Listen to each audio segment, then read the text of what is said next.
네, 오늘 이제 11월 19일 7번째 주차 수업 진행하겠습니다. 수업 전에 이제 메인보드하고 이런 장치들을 연결해서 좀 보긴 봤는데, 그림으로 보시면은 이제 이렇게 생겼어요.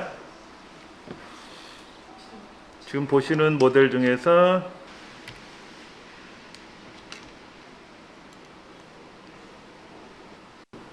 다시 한번 좀 정리를 해볼게요.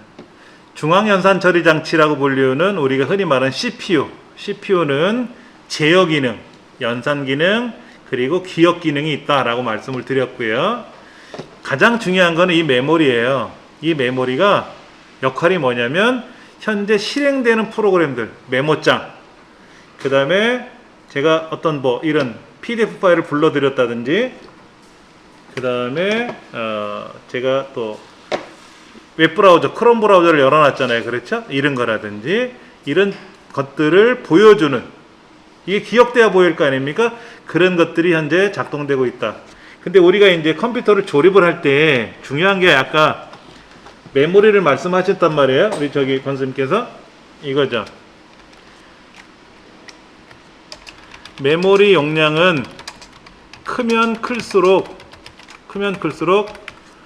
좋다. 용량이 크면 클수록 무조건 좋은 거예요. 작업 공간이 크니까 좋은 겁니다. 단 속도가 같은 메모리를 연결하자. 그러니까 느린 속도와 빠른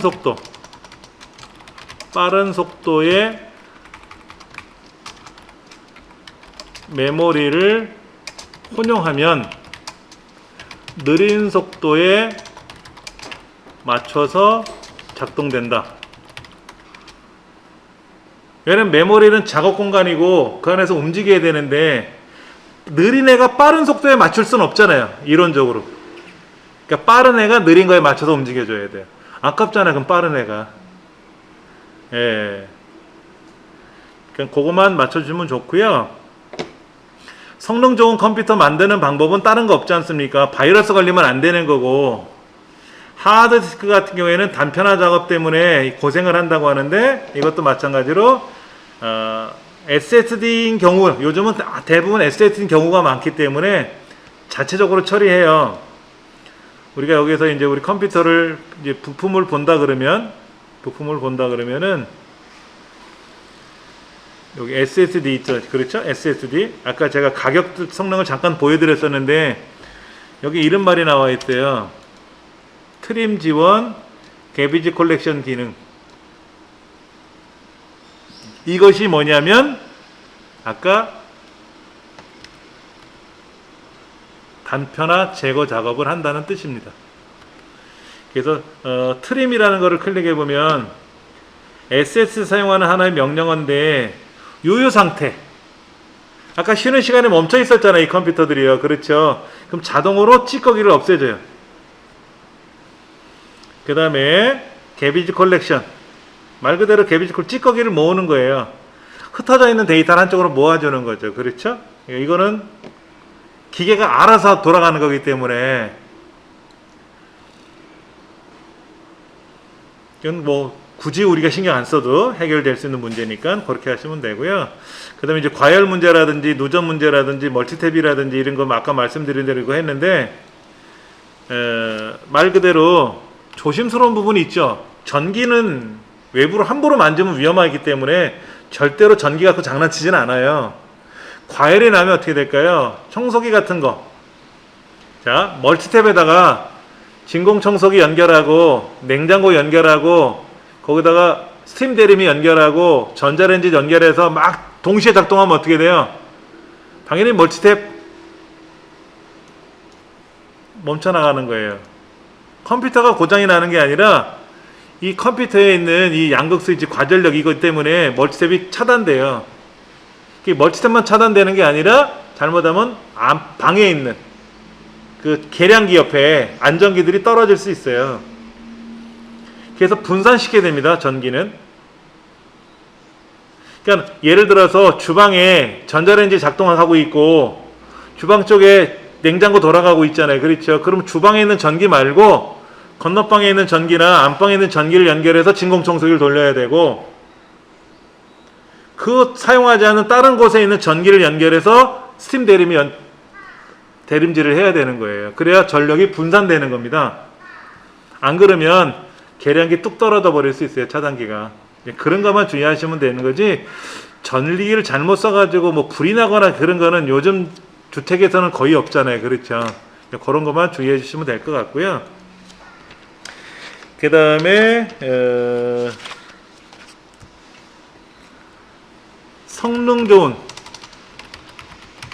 냉각 시스템을 쓰자. 냉각 시스템. 이게 뭐예요? 아까 CPU도 열이 나니까 쿨러가 달려있고, 그래픽카드도 쿨러가 달려있고, 그 다음에 메인보드 안에서도 CPU도 쿨러가 달려있고 다 있지 않습니까? 그렇죠? 그런 쿨러를 쓰는 이유는 열을 밖으로 빼내기 위해서 하는 거지 않습니까? 마찬가지로 컴퓨터가 놓인 자리가 구석진 자리, 후미진 데야. 우리 강의실은 개방돼 있죠, 컴퓨터가 놓여있는 자리가.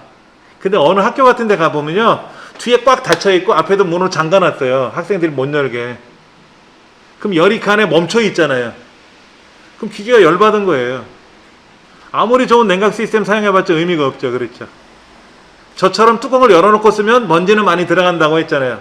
열은 분산이 되지만 그것도 좋은 방식은 아니지.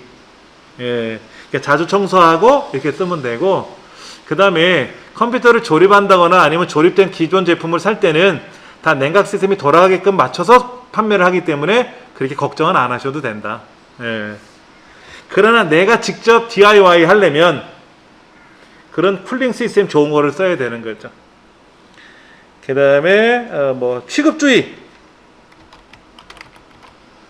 노트북을 떨군다거나, 아까 제가 모니터를 들고 이동할 때는 어떻게 한다? 옆에 베젤을 잡고 움직이고 밑에 발판을 잡고 움직여야지, 화면 자체를 손으로 잡으면 깨지는 경우가 있거든요. LG나 삼성은 안 깨지더라고요. 패널이 튼튼해요. 앞에 보호막도 달려있어서. 특히 제가 쓰고 있는 모니터들은요, 앞에 강화유리를 달아놨어요. 그래서 무겁긴 하지만 뭘 집어던져도 안 깨져요. 근데 그 중소기업 제품들은 그런 것들을 다 달면 비싸지잖아요. 그러니까 다 빼고 그냥 화면 하나만 달아놨기 때문에 약하더라고 보니까. 그걸 모르고 잡는 순간 그냥 깨져 버려가지고 많은 손해를 봤죠. 그렇죠? 그런 거. 그 다음에 일상에서 PC 관리는 어떤 게 많을까요? 우리가 알 수 있는 것 중에서 가장 대표적인 게 정기적으로 바이러스 검사를 하는 거예요. 좀 전에 이 컴퓨터에서 무슨 메시지가 떴었냐면요, 이런 메시지가 떴었어요. 마지막 요약 이후 윈도우 디펜더 바이러스 백신에서 위협을 발견하지 못했습니다. 2번을 검사했는데 제가 USB 메모리 꽂았잖아요. 제가 이 수업 자료를 꽂아놨단 말이에요. 지금 여기 수업 자료를 꽂아놨는데, 이 꽂은 자리에서 지금 어디 갔어? 여기 꽂힌 자리 이거잖아요. 꽂았더니 얘가 검사를 2번 했다고 지금 얘기를 하는 거야. 2번을 검사했는데 바이러스 위협을 발견하지 못했습니다라고 했어요. 그렇죠? 얘가 일단 검사를 합니다. 그러나 주기적으로 검사하는 것도 좋아요. 정기적으로 뭐 일주일에 한 번씩 한다든지. 그러니까 당연히 여러분들은 외부에서 사용하던 메모리를 어떻게 해둔다? USB 메모리를, 외장하드를 집에 오면, 집에 컴퓨터에서 꽂으면 백신이 돈다. 하지만 한 번쯤은 검사해줘라. 왜냐면 강사 선생님들은 그나마 이런 교육이 잘 돼 있으니까 관리를 잘 하시는데, 교육생분들 자리에는 뭐가 꽂혀있지 어떻게 될지 몰라요. 그래서 만약에 모르고, 쉽게 말하면 요즘 코로나19랑 똑같은 거야. 의사 선생님들 병원에서 이렇게 있을 때는 좀 안정이 되는데, 그렇지 않은 다른 곳에 가서 개방된 공간에서 막 밀체돼 있고 이렇게 여러 사람, 뭐 산악회라든지 이런 데 모임 때문에 요즘 뭐 감염된다 이런 얘기를 많이 하더라고요. 외국에는요, 결혼식에 마스크를 하나도 안 썼대. 절반이 다 걸렸대. 확진됐대. 이런 거. 그냥 내가 조심해야 되는 수밖에 없는 거지. 요즘 이야기랑 똑같아요, 사실은 이게. 바이러스 검사하는 것도 굉장히 조심하고요. 그 다음에 이제 올바른 프로그램. 올바른 프로그램 설치가 뭐예요? 우리가 컴퓨터를 설치할 때, 컴퓨터에 프로그램을 설치할 때 인터넷상에서 무료로 제공해 주는 게 많아요. 이 무료로 제공해 주는 것 중에는 나한테 다 이득이 되는 것만 있을까? 아니야. 해가 되는 것도 어마어마하게 많아요. 뭐 알약, V3 라이트, 이런 네이버 이런 데서 제공해 주는 프로그램 중에서도 네이버에서 제공해 주는 프로그램 이상이 없는데 거기서 협찬하는 게 있단 말이야. 광고 협찬 같은 거. 그럼 광고들 막 뛰어다니면 좋지 않지 않습니까? 그런 거 잘 하셔야 되고요. 그 다음에 이제 올바른 시스템 종료. 여러분 컴퓨터 문제가 있으면 어떻게 합니까? 멀쩡 확 꺼버려요? 안 좋죠. 위험해요. 갑자기 전력이 차단돼 버리면 문제가 이상이 생기는 거야. 그래서 자동으로 시스템 종료해라 명령을 걸면 안에 있는 프로그램들이 다 닫히면서 전력이 차단되게끔 이렇게 딱 해주는데, 근데 이제 문제가 될 때도 있죠. 갑자기 컴퓨터가 멈춰 있나든지 이렇게 되면은 전기줄을 빼는 게 아니라 파워 스위치를 5초 이상 누르면 안정적으로 전력을 차단시켜요. 그냥 멀티탭을 꺼버리는 게 아니라. 예. 그러니까 쉽게 말해서 우리가 정전이 되면 그게 뭐야? 올바른 시스템 종료가 아니죠. 그럴 거 아닙니까? 아주 위험해요. 굉장히 위험합니다. 특히 우리 키보드 마우스 꽂는 자리 있잖아요. 뒷면에. 그 부분이 많이 고장나요. 실제 저도 그런 사례가 있었어요. 제가 예전에 살던 아파트에서 이제 새로 아파트 공사를 해서 입주를 했는데, 어느 날은 첫 전력공사에서 그 뭐를 검사한답시고 차단이 한 5-6번 됐었어요. 정전이. 그게 오래 가면 뭐 수족관에 있는 물고기들 죽을 수도 있지만, 그렇지 않은 경우는 상관이 없다고 하지만 메인보드가 타격을 입었어요. 그래서 키보드 마우스를 꽂았는데 안 돼. USB 장치가 따로 있으니까 제가 USB에다가 마우스를 꽂으니까 작동은 되는데, 그 PS2라고 하는 거 있죠. 동그란 거. 녹색, 보라색으로 되어 있는 거. 거기가 일찍 고장나요. 치명적이에요. 그날 5-6번 차단되는 바람에 딱 나가버리더라고. 그랬더니 저기 뭐야 용산에 아는 사람한테 얘기를 했더니 정전 자주 됐나 봐요 그러더라고. 대번에 알아. 예. 그래서 그런 경우. 예. 그 다음에 장치 드라이버 사용. 장치 드라이버가 뭐예요 여러분? 드라이버 하드웨어를 사용하도록 도와주는 프로그램을, 소프트웨어를 드라이버라 그래요. 그러니까 마우스를 꽂으면 마우스가 작동이 돼야 될 거 아닙니까? 그 마우스 드라이버가 돌아가는 거고요. USB 메모리 꽂으면 USB 메모리가 작동이 되게끔 돌아가야 되고요. 얘들은 다 컴퓨터가 윈도우가 알아서 돌아가는데, 프린터 이런 거 있잖아. 프린터, 스캐너, 복합기 이런 걸 꽂으면 장치는 인식이 되는데 프로그램이 안 돌아가거든. 그 드라이버를 깔아줘야 돼. 근데 이제 예전에 어떤 일이 있었냐면, 오래된 프린터예요. 잘 돌아갔는데 윈도우를 이제 새로 업그레이드 했지 않습니까? 윈도우 XP에서 윈도우 7, 윈도우 7에서 윈도우 10으로 바꾸잖아요. 그렇죠? 근데 이 프린터가 새로운 윈도우에 안 돌아가는 거야. 그래서 제조회사 홈페이지를 가보니까 드라이버가 없어. 전화를 했어요. 이 드라이버는 없습니까? 했더니 그 사람 하는 말로 참 알아듣게 얘기하더라고. 프린터를 새로 사주셔야죠. 오래된 거 쓰셨잖아. 아직까지. 저희는 뭐 먹고 살아요? 그러더라고. 드라이버를 안 만드는 이유는 하나야. 오래됐으니까 이제 그만 쓰고 새 거 사라 이거야. 그 얘기 하니까는 딱 현실적으로 맞더라고. 그래서 알겠다고. 그래서 가상 윈도우를 하나 돌려가지고 옛날 버전으로 돌려놓고 프린터는 그거로만 돌고, 가상 윈도우로 옛날 버전을 하나 돌려놓고, 그 프린터 때문에. 그리고 이제 기본 윈도우에서는 그 프린터를 지원을 못하니까, 그렇게 하다가 또 때마침 프린터를 오래 쓰니까 뭐 안에 ASR 것도 생기잖아요. 그래서 새로 사자. 그래서 또 새로 샀죠. 이제 그런 일들이 생겨요. 그런 것도 있고, 또는 이제 그래픽 카드라든지 모든 장치에는 드라이버가 있어요. 우리 눈에는 안 보이지만 안에 다 돌고 있거든요. 얘네들이 문제가 생기면 제조회사 홈페이지 들어가서 해야 되고, 그런 것들. 그 다음에 윈도우 자동 업데이트 해야 되고, 윈도우 자동 업데이트 하게 해야 돼요. 지금 윈도우가 1903, 1904, 1902, 그래서 2004 이렇게 계속 넘어가고 있어요. 지금 우리 윈도우는 어떻게 되어 있냐면요, 뭐라고 써 있나 볼까요? 여기 좀 말은 없네요. 그렇죠?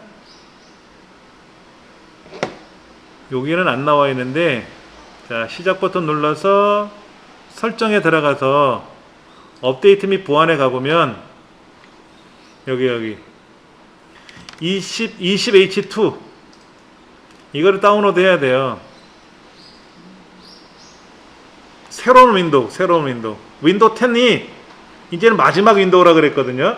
그러니까 윈도우 10 말고 윈도우 11, 12 이거 나오는 건 아닌데, 윈도우가 안에서 여러 가지 버전에 거쳐서 바뀌는 거예요. 구조가. 지금 시작 누르면 나타나는 이거 있잖아요. UI. 이것도 바꾸겠다 그러거든요. 이런 업데이트를 해줘야 돼. 이게 안 되면 프로그램이 안 깔리기도 해요. 예, 그런 것들도 우리가 알 줄 아셔야 되고요. 저희 컴퓨터에는 지금 선생님하고 틀리게 저희는 이렇게 체크하고 업데이트 확인 나와요. 최신 상태입니다. 이렇게 하고 느낌도 나고 저희는 체크 숫자 나오고 이렇게. 그러면 뭐 업데이트 저는 실패라고 써 있잖아요. 그렇죠? 이거 다시 시도를 누르거나 다운로드 및 설치하면 되는데, 예. 업데이트 하다 보면 시간이 오래 걸리다 보면 또 수업하는데 지장이 생길 것 같아서 안 하고 있는 것 뿐이지. 예, 그런 거죠. 그 다음에 정기적인 디스크 정리하기. 아까 개비지 컬렉션이라고 하는 그 단편화 제거 작업하고 다른 거예요. 이거는 데이터가 흩어져 있는 걸 한데 모으는 게 단편화 제거 작업이고요. 여기서 말하는 그 정기적인 디스크 정리는 필요한 자료들을 삭제하는 기능이에요. 여러분 댁에 사용하지 않는 물건이 있을 거란 말이에요. 그럼 그걸 빨리 갖다 치워버려야지. 재활용하거나 아니면 뭐 누굴 주거나 뭐 팔거나 중고 제품으로 팔거나 아니면 그냥 버리거나 하면 쓰지도 않는 물건 갖고 있으면 공간만 차지하잖아요. 그렇죠? 마찬가지로 이 디스크 정리가 그거예요. 그러면 우리가 알고 있는 내 컴퓨터 있지 않습니까? 내 컴퓨터. 여기 보면 C 드라이브 있잖아요. 여러분 USB 메모리 있고 있을 거 아닙니까? 근데 이 C 드라이브에 가서 오른쪽 눌러서 속성. 여기 보면 디스크 정리라고 있어요. 또 C 드라이브만 하면 돼. C 드라이브만. 예. 자, 내 컴퓨터에 가서 방법은 뭐냐면 내 컴퓨터 이제 탐색기를 실행해서 C 드라이브에 가서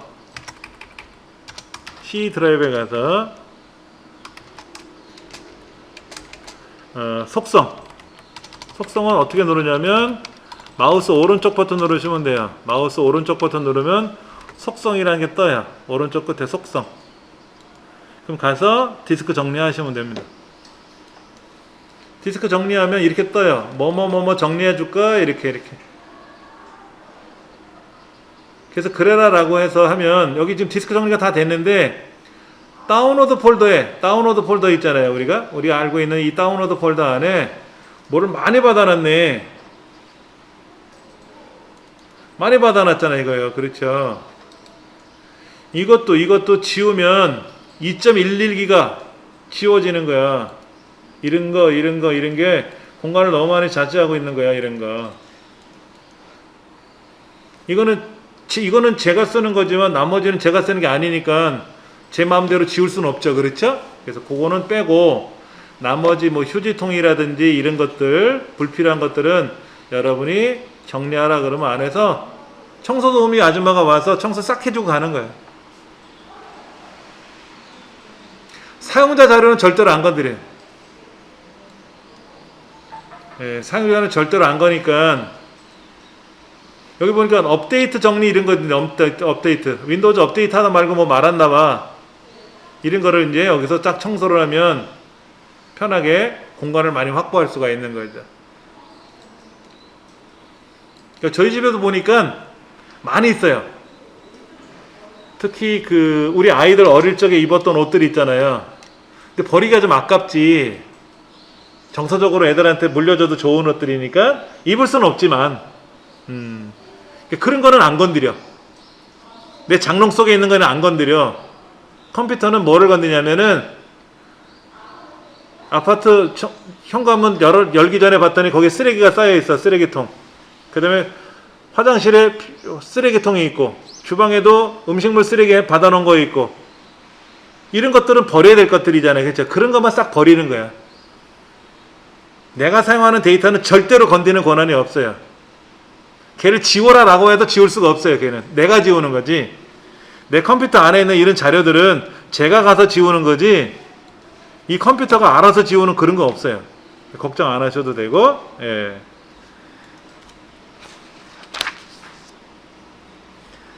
그 다음에 PC가 이제 다운되었다. 어떻게 하면 이게 참 어려운 거예요. 그러니까 키보드에 보면 불 들어오는 게 3개 있죠. 자, 파워는요, 이거 마우스는 이렇게 전력이 공급되면 이렇게 불빛이 돌아요. 근데 얘를 움직이니까 돌아, 이렇게. 돌잖아, 지금 이거 움직이잖아요. 그래서 이게 고장난 건 아니야. 근데 이렇게 블럭도 안 잡히고 클릭도 안 되고 아무것도 안 돼. 근데 움직이기는 해. 키보드도 뭐 누메릭 키라든지 캐피탈 키를 눌러주면 불빛이 왔다 갔다 하거든. 좀 완전히 컴퓨터가 멈춰버린 건 아닌데 이럴 때는 어떻게 하면 좋으냐 이거지. 강제로 종료하기가 좀 불편할 수 있으니까 그래서 컨트롤 알트 딜리트 컨트롤 알트 딜리트 이 키를 동시에 누르는 거예요. 컨트롤 알트를 먼저 누르고요. 딜리트를 누르면 이런 창이 뜹니다. 이렇게. 이때 작업 관리자. 자세히. 자, 이렇게 돼서 뭐를 불렀다고 아까 우리 여기다가요?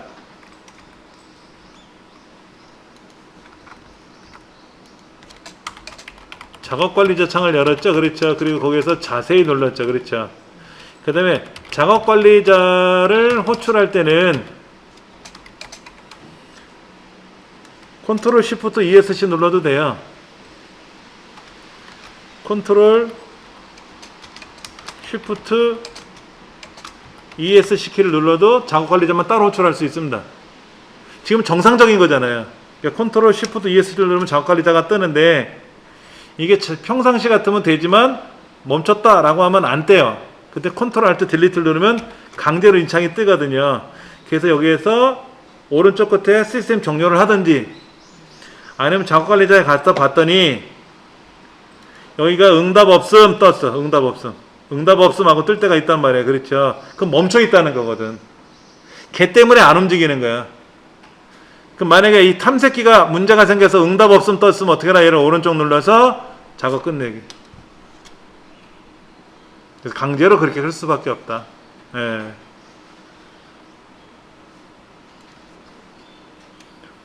그래서 작업 관리자에서 응답 없음 항목을 선택해서 얘들을 이제 종료를 시켜야죠. 마우스 오른쪽 버튼 눌러서 종료하기. 그러면 컴퓨터가 돌아요. 안 될 수도 있어. 그러면 뭐 시스템 종료해야지. 파워를 끄는 수밖에 없죠. 그렇죠? 예, 그런 경우. 그 다음에 이제 그런 거 있어요. 아니, 어떤 경우에는 크롬만 실행하면 멈추는 거야, 컴퓨터가. 크롬만. 크롬이 문제가 생겼다라는 얘기지, 그럼 그 프로그램을 삭제해야 돼. 다 삭제하고 새로운 버전을 다시 설치하는 수밖에 없지. 예를 들어서 몸에 가시가 박힌 거야. 가시 때문에 따갑잖아요. 염증이 생길 수 있잖아요. 그럼 가시를 빼내야지. 그리고 연고를 바르고 치료를 해야 되는 것처럼 그래야 되는 경우도 있다. 컴퓨터 세상에도 사람 살아가는 것 같아. 그런 것들을 우리가 좀 알고 계시면 좀 도움이 되지 않겠나라고 말씀을 드리는 거고요. 예. 장치 드라이버 역할은 뭐라 그랬어요, 아까요? 하드웨어. 다른 말로 장치죠, 그렇죠? 장치를 인식시켜서 작동하도록 해주는 프로그램. 다른 말로 소프트웨어라고 하죠, 그렇죠? 그러니까 드라이버가 잘못되어 있으면 어떻게 돼? 참, 선생님, 그때 삼성 노트북 드라이버 다 까셨어요? 아직 못 하셨어요? 그러니까 무선 장치가 좀 드라이버가 안 돌아가니까 어떻게 됐어요? 무선 인터넷이 안 되는 거지, 그렇지. 예. 그런 생길 수가 있더라고요. 자, 그 다음에는 아까 이제 우리가 본체를 뜯어가지고 좀 안에 열어봤지 않습니까? 이제 이것도 좀 한번 열어놓고 보도록 할게요. 그림을 좀 보면서. 예. 메인보드. 우리 책으로 보시면 어디냐면은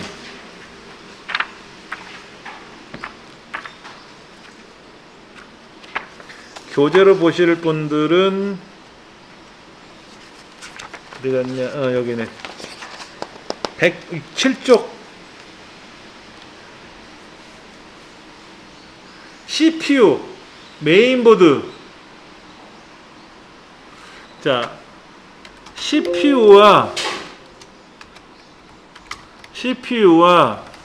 메인보드는 같이 간다. 동거동락. 그러니까 CPU는 최신 건데 메인보드는 옛날 거야. 안 돼. 안 맞아. 맞춰야 돼. 예. 그러니까 CPU를 보고 CPU에 맞는 메인보드를 고를 거냐, 아니면 아까 메인보드 중에 그래픽카드 꽂는 데가 여러 개 있는 거, 또 메모리 꽂는 데가 여러 개 있는 거, 이런 거 있잖아요. 그럼 거기에 맞는 CPU를 달아야지. 자, 한번 좀 볼게요. 여기 지금 메인보드를 열었는데, 메인은 보통 보편적으로 이렇게 써 있어요. 인텔 뭐다라고 써 있어요. 이렇게. 여기 인텔 소켓 1200이라고 써 있네. 그렇죠? 여기 AMD는 소켓 AM4 소켓 1200 B460 이렇게 써 있단 말이야. 그럼 이거에 맞춰서 우리가 사야 돼요. 이 CPU를.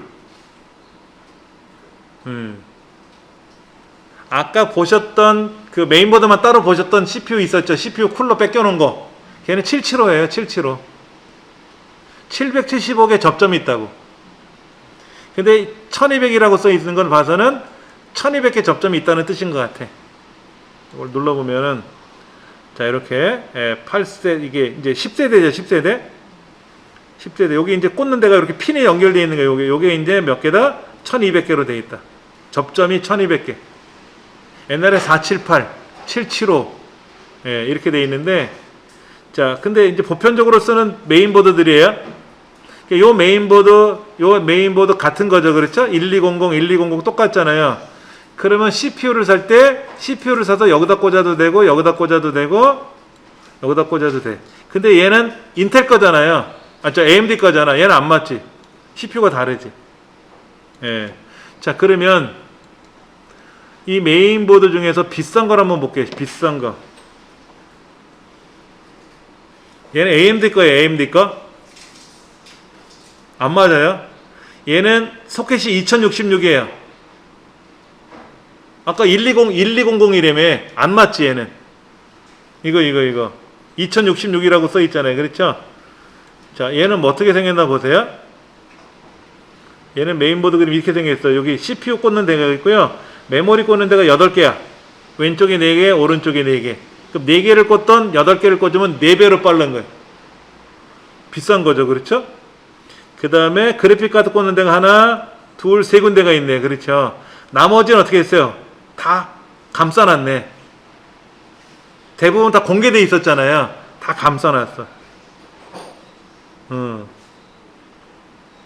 왜 그럴까? 뭔가 이유가 있겠지? 이 뒷면. 이 뒷면이야, 뒷면. 인터넷 꽂는 데가 2개가 있고요. 1번, 3번. 이거 5G 랜이라는데, 그 다음에 3.2 포트, USB 3.2가 두 개가 있고, USB 2.0도 두 개가 있고, 6번은 뭐지? 3.2 두 개. 그 다음에 썬더볼트가 두 개가 있네. 썬더볼트. 7번 여기 왼쪽 오른쪽 두 개가 있는데, 그림 보시면 얘가 썬더볼트래요. C타입의 썬더볼트. 오, 비싸. 그러니까 비싸지. 뭔가 성능이 있으니까 비싸겠지. 그럼 얘도 아까 그렇게 생겼어요.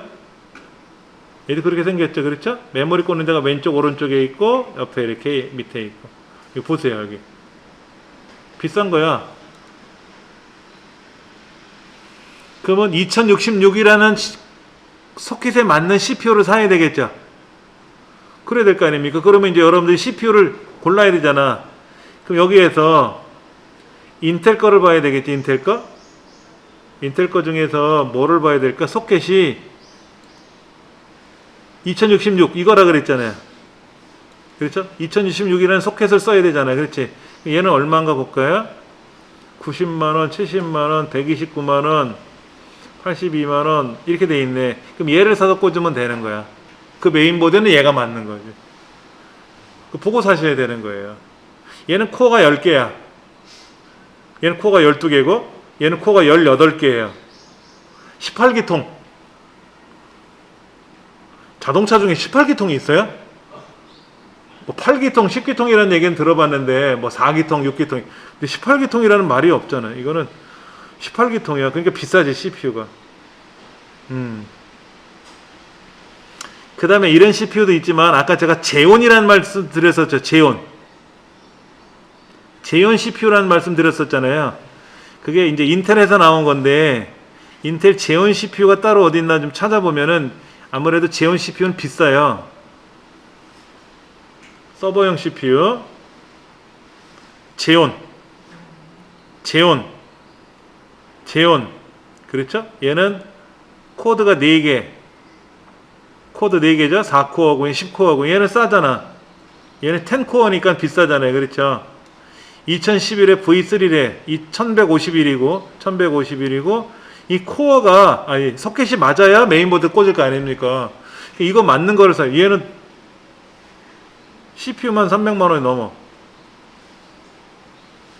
뭐 어마어마한 거죠. 이런 애 꽂아놓으면 뭐 어마어마한 거지. 내장 그래픽 미탑재.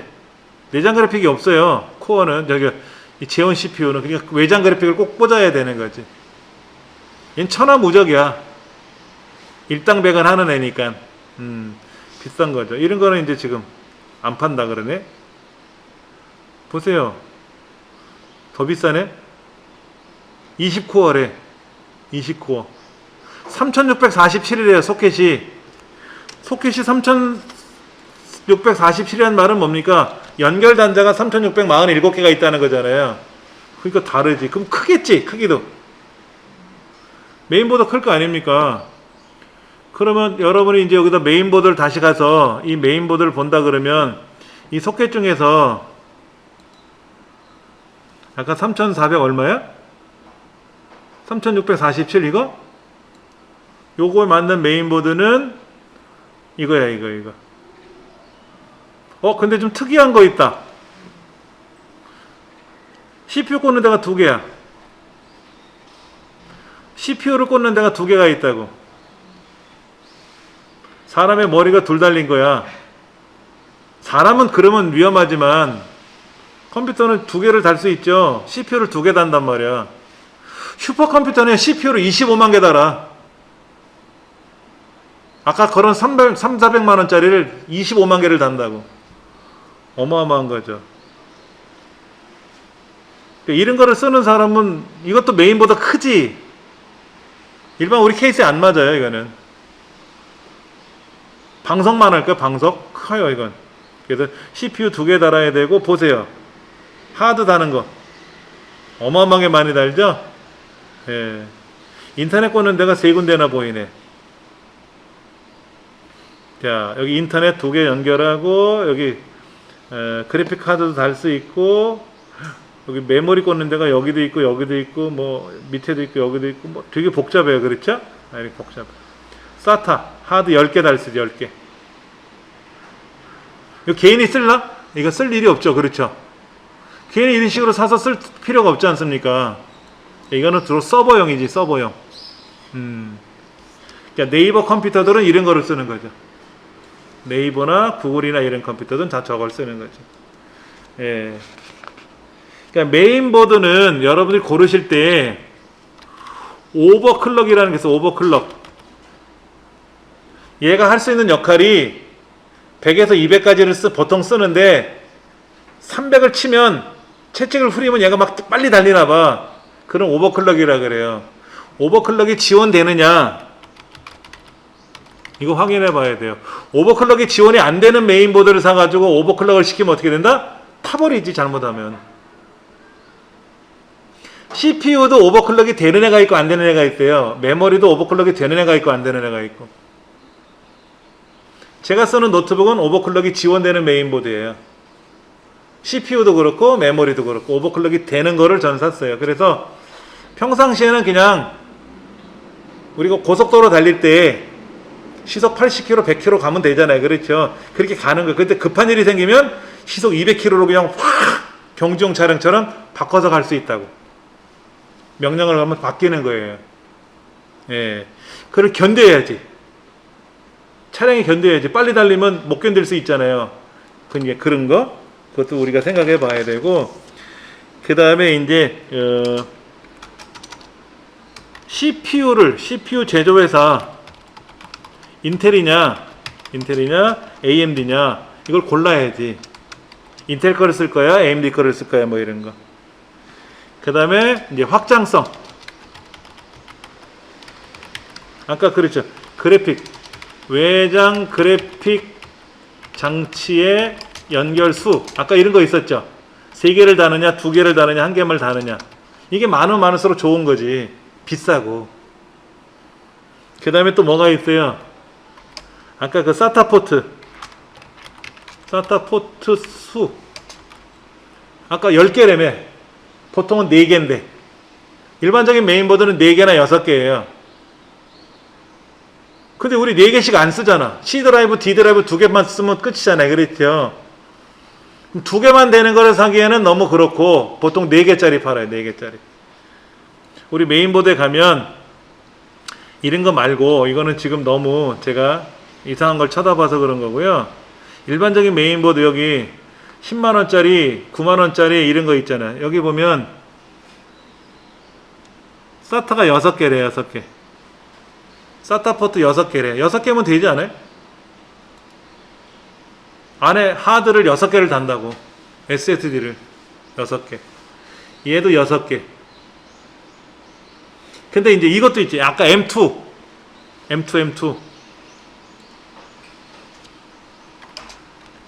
M2에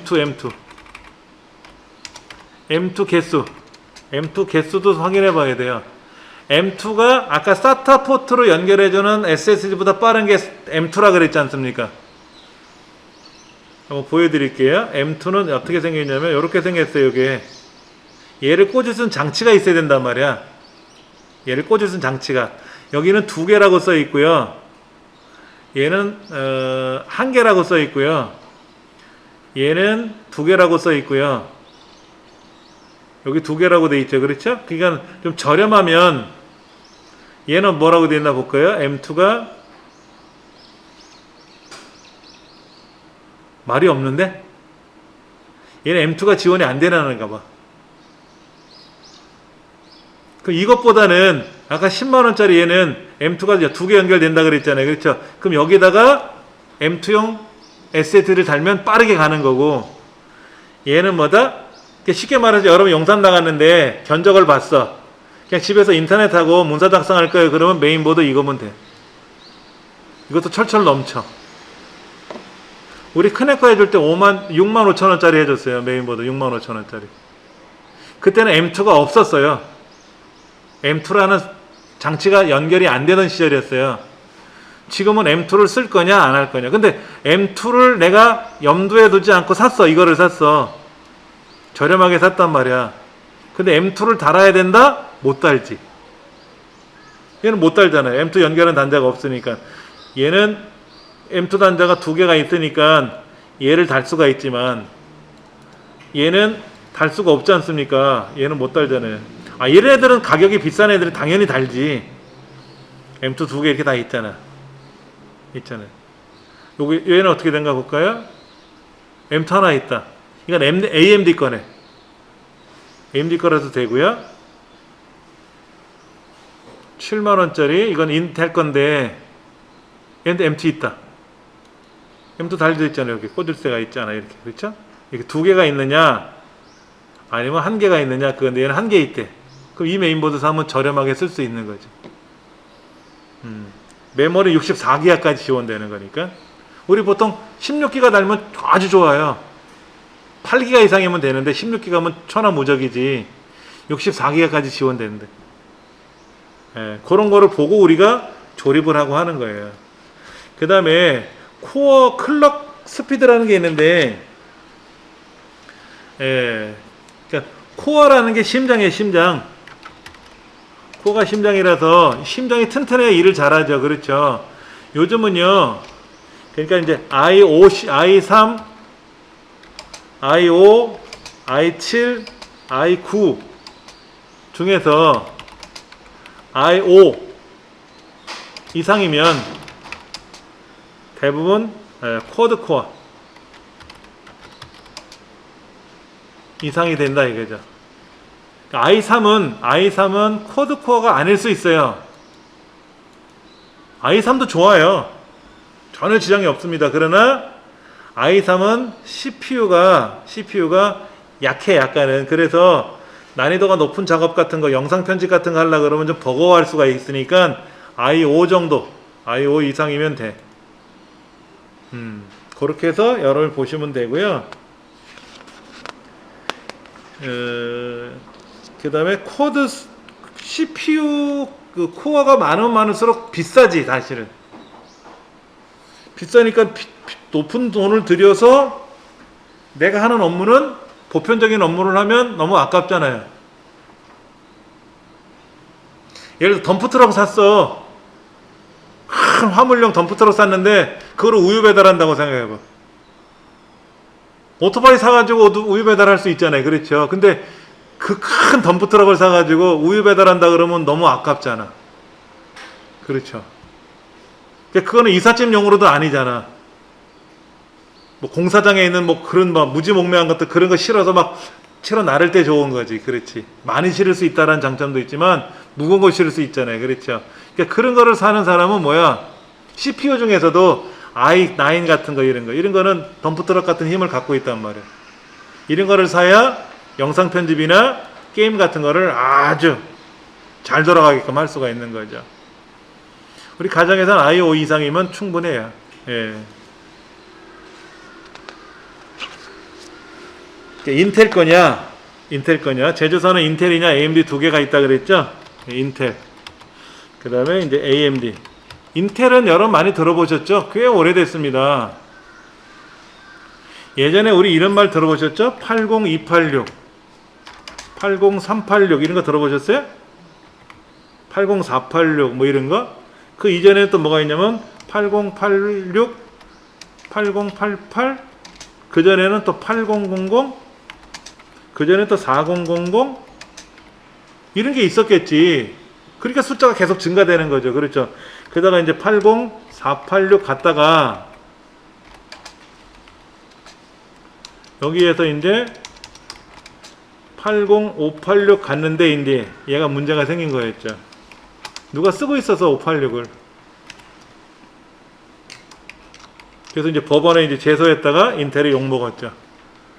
이 숫자가 네 거냐? 이 숫자가 네 거냐고. 숫자는 누가 쓰는 사람이 쓰면 되는 거지. 왜 네 거냐고, 네 것인 거 마냥 싸우냐 이거야. 그래서 80, 586을 안 쓰고 뭐를 한 거예요? 펜티엄이라는, 이게 5라는, 뭐야, 왜 안 써져? 이게 5고요. 펜트라는 게 5예요. 펜타곤 할 때. 인텔, 그 다음에 인텔의 약자. 그리고 UM이라는 광물 소자를 사용했다. 그래서 흔히 말하는 이제 펜티엄이라는 새로운 단어를 생성한 거예요. 인텔이. 펜티엄도 펜티엄 2, 펜티엄 3, 펜티엄 4 나오다가 펜티엄 5로 갈래니까는 5라는 숫자에 아주 그냥 진절머리 나는 바람에 펜티엄 듀얼, 펜티엄 쿼드 뭐 이런 식으로 그러다가 이제 뭐 i3, i5, i7, i 이렇게 나오다가 뭐 1세대, 2세대, 3세대, 4세대, 현재 10세대까지 나온 거지. 이 발전사를 보면 아주 재밌어요. 인텔의 경우에 이제 이렇게 인텔하고 아까 이제 AMD 이렇게 두 가지가 있었다 그랬죠. 인텔은 이렇게 썼고 AMD는 사실은 후발주자로 많이 알려 있는데 슈퍼컴퓨터용 CPU를 생산하는 기업이었어요. 인텔 회장님하고 AMD 회장님이 1938년생 동갑내기입니다. 예. 할아버지죠? 38년생이지만 예. 하여튼간에 예, 여러 가지 이런 걸 볼 수가 있고요. 그 다음에 이제 여기 보면 코어 수도 아까 말씀드렸죠. 코어가 많으면 많을수록 좋다. 코어 수가 많으면 많을수록 좋다. 단 비싸다. 코어 수가 많으면 많을수록 좋은데 비싼 거예요, 당연히. 예. 소켓은 아까 뭐 1200, 예전에 478, 그 다음에 이제 775 이렇게 가다가 이제 현재 10세대가 1200으로 가 있는 것 같아요. 그렇죠? 여기에는 많은 발전이 이제 이루어지다가 이제 이렇게 간 거죠. 10세대.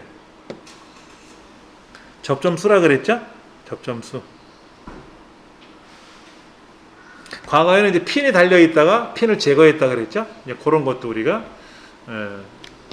여러분 용산에 나가시던 인터넷상에서 보시려 그러면 이제 CPU를 보셔야 될 거 아닙니까? CPU를 보시면 지금은 이제 10세대, 9세대, 8세대가 있는데 9세대는 4세대, 8세대는 뭐라고 부르나?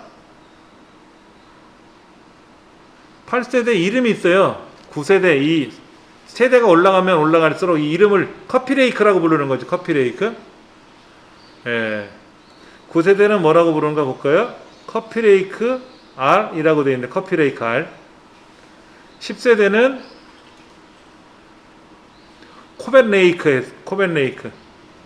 코벤레이크라는 이름을 붙여갖고 쓰는 거예요.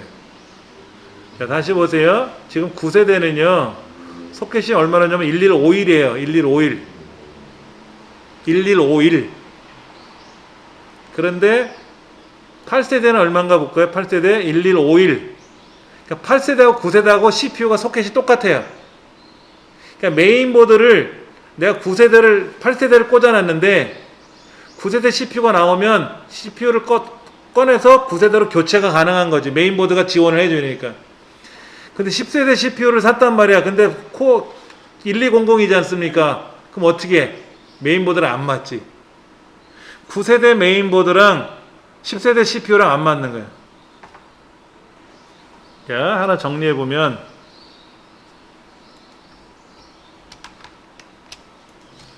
8세대 그리고 9세대 메인보드 그리고 CPU 메인보드하고 CPU는 1152 V2 이거 있었어요. 이렇게 돼 있었거든요. 근데 이제 9세대는 어떻게 돼요? 10세대 메인보드하고 CPU는 1200이지 않습니까? 그러니까 어떻게 했다? 결론적으로 서로 호환이 불가다. 안 맞는 거지. 그러니까 8세대, 9세대끼리는 호환이 돼요. 소켓이 맞으니까. 근데 10세대하고는 8세대, 9세대는 안 된다. 얘들끼리는 호환이 돼요. 얘들끼리 호환이 되는데 8세대, 9세대하고 10세대는 호환이 안 된다. 이걸 알 수가 있는 거죠.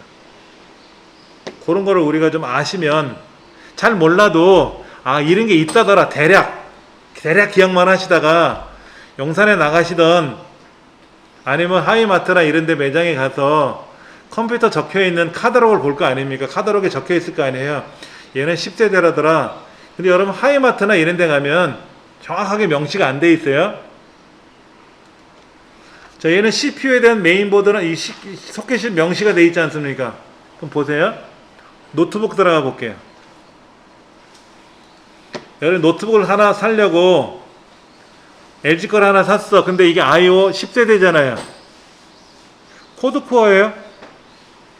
코드코어. 얘도 i5 10세대 코드코어죠. 4개라는 거예요. 4기통. 얘는 i7이죠. i7. 9세대 i7이에요. 헥사코어예요. 얘는 10세대 i7이죠. 근데 코드래. 이건 이상한 거야. i7이면 헥사는 가야지. 6개로 가야지. 6개. 얘는 10세대 i7이죠. 헥사잖아요. 그렇죠. 얘는 왜 코드냐고. 그러니까 이 노트북은 성능이 떨어져. 비싸게는 HP라는 이름으로 비싸지. 얘는 윈도우가 깔려 있는 거고 얘는 윈도우가 안 깔려 있는 거 차이인데, 윈도우 가격은 뭐 20만 원이라고 가정하고, 얘는 외장 그래픽 카드가 달려 있는 애고 얘는 외장 그래픽이 없이 내장 그래픽으로만 돼 있는 애잖아. 썬더볼트가 있느냐 없느냐 차이가 있겠지만, 그렇죠. 그런 걸 보고 사셔야 돼. 비싸죠. 유명 한성 컴퓨터는요, 우리나라 중소기업입니다. 미국의 델처럼 별도로 매장을 운영하지 않고요, 온라인으로만 판매를 해요. 그러니까 가격이 쌀 수밖에 없어요. 서비스도 좋습니다. 제가 경험해 보니까. 처음에 서비스가 불편했다고 했는데,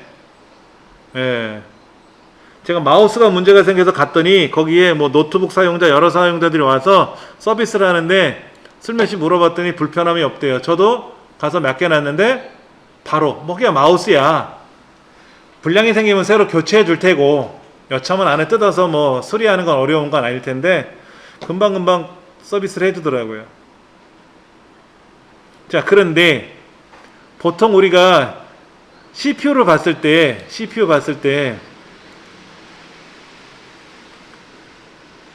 i5 10세대잖아요. i5 10세대 보면 헥사코어예요. 스레드가 12, 2배로 많은 거죠. 10세대 헥사코어가 12이고 헥사 12, 그 다음에 헥사, 얘는 스레드가 12개. 얘도 헥사에 스레드 12이죠. 헥사에 스레드 12개. 헥사에 스레드 12개. i5잖아, i5. 그런데 왜 삼성이나 LG는 i5 10세대인데 코드냐고. 떨어진다니까, 성능이. 왜냐면 이런 CPU를 달면 삼성이나 LG 가격이 너무 올라가니까. 여러분 삼성이나 LG는 누가 쓰는지 아세요? 컴퓨터 잘 모르는 사람이 사용해요. 잘 아는 사람은 비싸서 안 싸. 예쁘고 그런 건 좋지. 뭐 터치라 이런 게 잘 되니까 좋은데 이런 CPU가 성능이 떨어진단 말이에요. 깜짝 놀랐어요. i5 10세대면 기본이 헥사코어인데 걔는 코어가 4개밖에 없어요. 그럼 코어가 4개면 스레드가 18이냐 4개냐 이것도 봐야 돼. 더블로 가느냐 싱글로 가느냐. 그러니까 10세대라는 최신 거라는 말은 맞지만 성능은 왕창 떨어진다.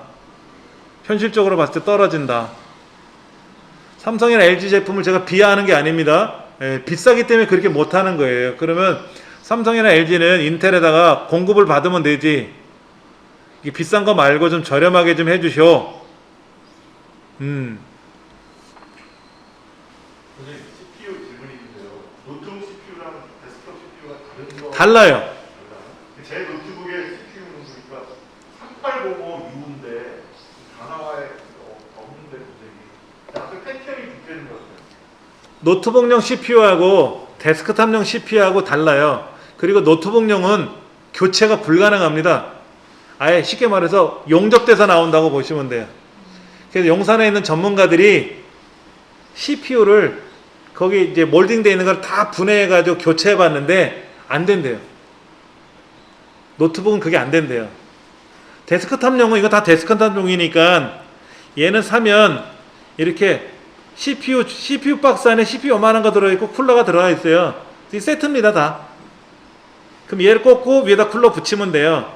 그리고 CPU, 요 쿨러 위에, 쿨러 속에 썸멀 그리스라고 해서 열 전도되는 찰흙 같은 거 있었다 했잖아요. 그게 붙어 있어요. 그러니까 얘 달고 얘를 올려놓고 잠그면 달라붙게 돼 있고 열을 받으면 착 밀착이 돼 버리니까 열 전도가 좋죠. 이게 세트로 나와요. 이렇게 세트로 나오는 겁니다. 이렇게. i3, i5 이거는 데스크톱용 CPU예요. 그러니까는 i5잖아. 이거는요. i5 이거는 데스크탑용이에요. 네, 노트북용이 아니라 노트북용은 안 팔아요. 제 질문 i3는 그런 것들은 다 데스크톱용 CPU로. 예, 여기 있는 건 다 데스크탑용으로 판매하는 겁니다. 얘를 노트북에다 꽂을 수가 없잖아요, 우리가. 공장에서 조립이 돼서 나왔기 때문에, 그렇죠? 근데 데스크탑은 내가 이거를 뜯었다 뺐다 할 수가 있으니까. 처음에 i3을 샀어, i3. 저렴한 걸 샀는데 성능이 떨어져. 그러면 CPU 빼가지고 i7, i7으로 바꾸면 성능이 확 올라가는 거죠. 그렇게 바꿀 수가 있죠. 그걸 우리는 업그레이드 한다 그러니까. 그렇게 하시면 되죠.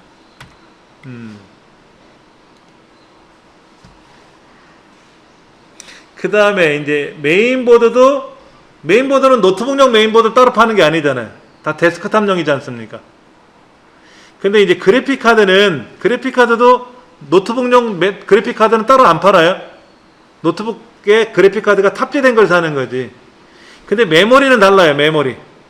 메모리는 PC용이냐 노트북용이 따로 있어요. 자, 보시면 이렇게 생긴 애는 길쭉한 거는 데스크탑 PC용이고요. 노트북용은 짧아요. 딱 봐도 짧아 보이죠. 그렇죠? 이거는 노트북용이에요.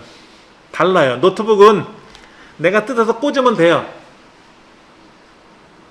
근데 이제 노트북을 뚜껑을 뒤집으면 이제 배를 따야지. 배를 따는데 나사로 풀르기 쉽게 돼 있는 애들 있지만 키보드 덮개를 열어서 안에다 집어넣는 거 있어요. 개복 수술을 해야지. 그 이제 우리가 힘들지. 예. 그래서 보통 어떻게 하냐면 저도 노트북을 처음에 사올 때 메모리 업그레이드 해서 사오는 걸 해요. 그러면 아예 거기 있는 사람들이 제조회사에서 그렇게 업그레이드를 해서 주니까 제가 손 안 대도 되잖아. 그리고 배터리는요, 가급적이면 뒤에 달려있는 걸, 겉에 달려있는 걸 쓰시는 게 좋아요. 델이라는 브랜드 중에는 배터리가 안에 내장되어 있는 게 있는데 얘가 오래 쓰면 부풀어 올라요. 부풀어 오르면 키보드 덮개 밑에 있으니까 키보드를 올려, 아니 메인보드를 내려 누른단 말이야. 배가 불룩 나오니까 오작동을 해요. 그리고 뚜껑을 덮더라도 뚜껑이 안 닫혀. 노트북 배터리가 안에서 부풀어 오르니까 그런 문제가 생기더라고요. 예. 이게 여러 가지 사용한 결과 경험적으로 보는 거지. 경험적으로 어떤 거를 사야 될지 좋을지는 경험을 해보는 거죠. 그 다음에 여기서 또 중요한 게 뭐가 있냐면요, 캐시 메모리라는 게 있어요. 캐시 메모리라고 하는 건데, 이 캐시 메모리는 크기가 크면 좋지만 비싸다. 그리고 별도로 구매할 수 없다. CPU에 포함되어 있다. 정리를 해드리면요, 캐시 메모리 입장에서는 크기가 크면 좋지만 비싸다. 그리고 별도로 구매할 수 없고 CPU에 포함되어 있대요. 그러니까는 캐시 메모리 용량이 크면 비싼 CPU다. 이렇게 보시면 돼요. 그럼 캐시 메모리 역할을 알아야죠. CPU와 메모리, 여기서 말하는 이제 주기억 장치죠, 그렇죠? 주기억 장치의 속도 완충 역할.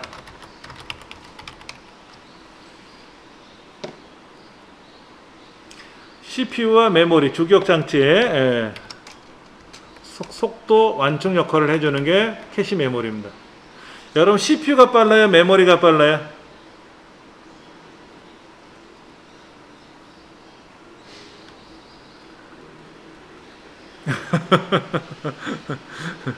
볼게요. CPU 볼게요. CPU요. 여기 우리 CPU가 지금 속도가 얼마 나오냐면요. 최대 4.2기가 나온대요. 초당 42억 번 움직인다고. 초당 42억 번. 인텔 거는 최대 51억, 5.1기가 나오네요. 얘는 캐시가 16메가라고 써 있고요. 얘는 12메가라고 돼 있죠? 얘는 i7이고요. 얘는 i5예요. 그러니까 i7이 캐시가 커요. 비싸죠. 가격이 얼마나 비쌉니까? i5하고 i7은 더블 넘어가요. 자, i5가 있잖아요. i5. 얘는 캐시가 얼마다? 12메가. 인텔 i7. 얘는 캐시가 16메가. 얘 16메가. i9 20메가. i9은 더 좋죠. 그렇죠? i3은 어떻게 돼? i3 6메가 떨어지죠? 네. 가장 속도가 빠른 CPU에서 명령을 내리면 두 번째로 빠른 주기억 장치, 다른 말로 메모리라고 보통 일반적으로 부르는데, 메모리가 작업을 시작한다. CPU에서 명령을 내리면 작업은 주기억 장치가 하는 거예요. 근데 예를 한번 들어보세요. 예를 들어보는데 100개 명령을 걸었어요. 100개 명령을 100개 명령을 실행해라 라고 명령을 걸면 얘 누가 하는 거다? CPU가 하는 거죠. 그럼 100개 작업을 실행을 해야 될 거 아닙니까? 이건 누가 하는 거예요? 메모리가 하는 거죠. 그럼 명령을 실행해라 했더니 오케이 끝났어. 이러면 좋은데 CPU가 명령이 빠르다 보니까, 속도가 빠르다 보니까 메모리는 100개 작업을 못해요. 여러분 받아쓰기 해보셨잖아요. 받아쓰기 목적이 뭔지 아세요? 자, 어쩌고 저쩌고 이야기를 하면 그 이야기를 듣고 있다가 머릿속에 기억하고 있다가 그걸 기록하는 게 받아쓰기잖아요. 그렇죠? 근데 학생들이 뭐라 그래요? 천천히 불러주세요. 다시 한번 불러주세요. 그럼 기억을 안 하고 그냥 옮겨 적는 역할만 하는 거죠. 그럼 받아쓰기 역할이 아니에요. 얘가 받아쓰기 명령이에요. 10개를 명령을 전달하면 100개를 받아서, 100개 명령을 전달하면 100개 명령을 받아서 자기가 받아쓰기를 실행을 쫙 해줘야 되는데, 그래야 또 CPU가 명령을 내릴 거 아닙니까? 그러니까 직접 못하는 거죠. 자, 그림을 그려볼게요. 저의 위대한 그림 솜씨를 보여드릴게요. 자, 여기 CPU가 있었어요. 중앙에 CPU가 있었죠? CPU. 메모리가 어디 있어요? 메모리가 이렇게 꽂혀 있었잖아요. 아까 이렇게 4개 꽂혀 있었잖아요. 그러면 여기에서 이렇게 전달을 하면 어떻게 된다? 얘가 짜르르 실행하고 나서 이렇게 돌아와야 되잖아. 명령 다 했어요 라고. 근데 얘는 빠르고 얘는 느리니까 직접 안 돼. 그래서 여기다가 캐시라는 걸 달아. 캐시를 달아서 직접 하면 안 되고 CPU가 캐시한테 전달을 해. 왜냐면 CPU는 많은 양을 전달하는 게 아니에요. 빠르게 전달하는 게 많은 거지. 그러면 이 캐시가 이 안에서 받아가지고 CPU의 명령을 다 적어. 녹음기로 녹음하듯이. 그러면 이제 메모리한테 이 캐시가 하나씩 이 속도에 맞춰서 전달해 주는 거예요. 그러면 메모리는 메모리대로 일을 다 할 거 아닙니까? 그럼 CPU는 또 명령을 전달할 때 캐시한테 전달해주면 캐시가 받아서 또 메모리한테 실행해주면 얘는 빠르고 얘는 느리지만 중간에 완충 역할을 해주는 애가 있을 거 아닙니까? 그렇게 해주니까 전체가 빨라지는 거지.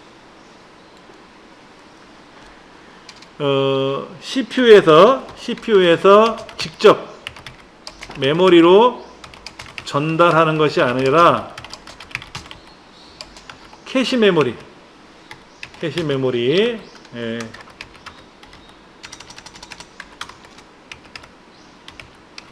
캐시 메모리로 전달을 해서 천천히 메모리로 전달하도록 하는 방식이에요. 직접 가면 빠르니까 메모리가 못 받아 적는다고. 그러니까 캐시가 받아 갖고 있다가 그거를 메모리한테 전달해주면 천천히 불러주세요, 다시 불러주세요 할 때 탁 배달해 줄 수가 있는 거지. 그렇죠. 그래서 이런 메모리를 우리는 보통 뭐냐면 버퍼 메모리 그래요. 버퍼 메모리. 버퍼 메모리. 완충 역할을 하는 거죠. 완충 역할. 그러면 우리가 하드디스크에서 명령을 가져와야 되잖아. 데이터를. SSD나 하드디스크에서 가져와서 주기억장치에 버무릴 거 아닙니까? 그러면 주기억장치가 빨라요? 보조기억장치가 빨라? 주기억장치가 빠르잖아. 하드보다 SSD보다 주기억장치가 빠르잖아요. 그러면 주기억장치로 가져와야 되는데 못 가져올 수도 있잖아. 그리고 주기억장치에서 저장 명령을 걸면 보조기억장치 쫙 저장이 돼야 되는데 보조기억장치 더 느리잖아요.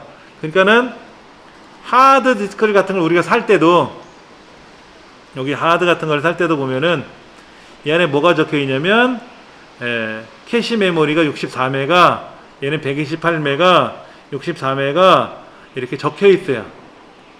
얘는 256메가 이렇게.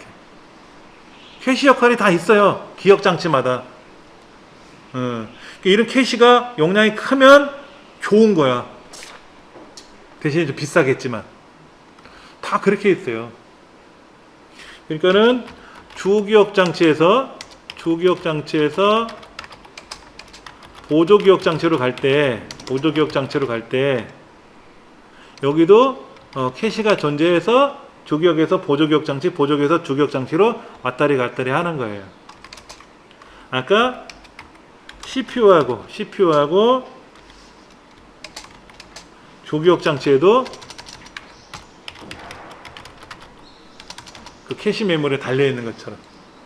그러니까 캐시 메모리를 별도로 과거에는 달았었어요. 내가 돈 주고. 486까지는.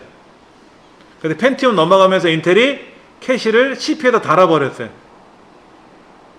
그러니까 이제는 여러분들이 컴퓨터를 산다 그러면 CPU를 사셔야 될 거 아닙니까? 그럼 CPU 안에 캐시 메모리 있는 걸 보고 사셔야 되는데 캐시 메모리가 높은 애들은 아무래도 성능이 좋은 고가 제품들이에요. 아마도. 그걸 보고 사셔야지. 근데 AMD는요, 유난히 저렴한데 캐시 메모리가 높아요.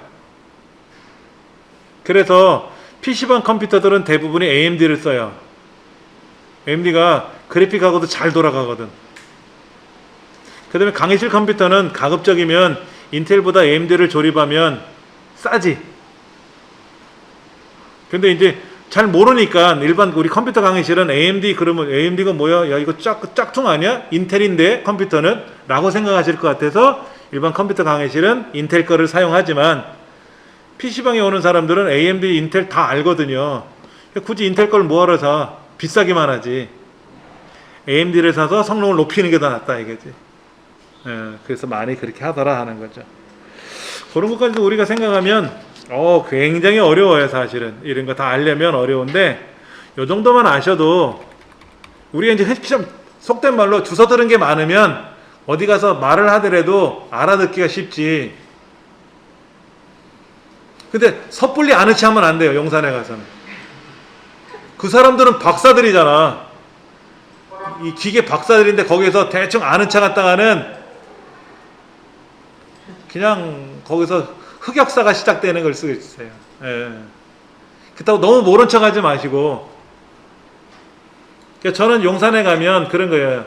이제 10세대 CPU들이 많이 등장했는데 초기에는 그러죠. 가서 물어봐요. 10세대 요즘 어때요? 그러면 이제 자기들이 조립을 해보고 프로그램 돌려보면 아직까지 10세대가 좀 시원치 않네요. 좀 써보고 나서 성능이 좀 좋아지면 그때 하시는 게 좋을 것 같아요. 라고 조언을 해주거든. 초보자들은 그런 말을 못 알아듣지만 저희들 경험 있는 사람들 그런 말이 오고 갈 수 있잖아요. 그렇죠. 그렇게 해서 이제 좀 상황을 보고 그 다음에 맞춰서 이제 삼성이나 LG는 새로운 CPU가 등장하면 빨리 그거를 달아서 팔아야 되니까 그러다 보니까 성능이 떨어지는 거예요. 요즘 CPU보다 많이 떨어지는 초창기 CPU들이라서 그런 것도 보시고 여러분들이 구매하시는 게 어떻겠느냐라고 말씀을 드려보는 겁니다. 다음 시간에 이어서 또 설명드리도록 하겠습니다. 감사합니다.